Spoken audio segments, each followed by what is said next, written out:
Hi everyone, welcome to your Amazon Insider Information. My name is Alexa and I'm going to be talking to you about the dropshipping policy and how to avoid violations. But before we get into that, we're going to have a brief intermission with our vendors. You have got to check out retailminded.com. Their content services for Amazon sellers in all retail all over the country is off the charts. Go to the website, sign up for their newsletter.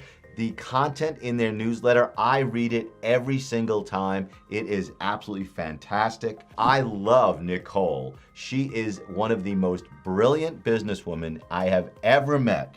Nicole has an incredible slogan for all of you engaged in retail: capture, keep, and gain. Capture, keep, and gain. These are 3 words you must remember if you're going to be a successful retailer on Amazon or any place else. So please check out retailminded.com. Welcome back, and now we're going to get right on into it. So for those of you who don't know, the dropshipping policy as defined by Amazon is when you as a seller get an order from a customer on Amazon and then place the order through a third party like a Walmart or a Sam's Club, and then have the Sam's Club or Walmart directly deliver the item to the customer. Amazon wants you to have some kind of quality assurance method where you're inspecting the item before sending it over to the customer. So this is why they are very hard on drop shipping.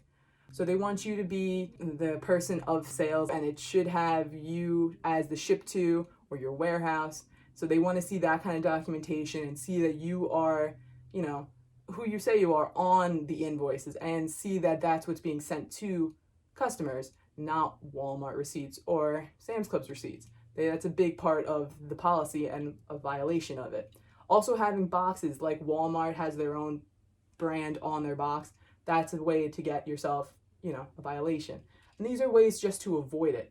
No one's telling you not to source from Walmart or from Sam's Club, but you have to have a third location where the items are processed, the boxes are taken off, the invoices from Walmart or Sam's Clubs are removed, and you are, packaging it in your own box and with your own invoice. So if you can keep that in mind, you should be able to avoid getting any kind of violations from this dropshipping policy. But with that, this has been your Amazon Insider Information. Please join us again next time, and we hope you liked it. Please leave us a thumbs up and leave a comment if you'd like.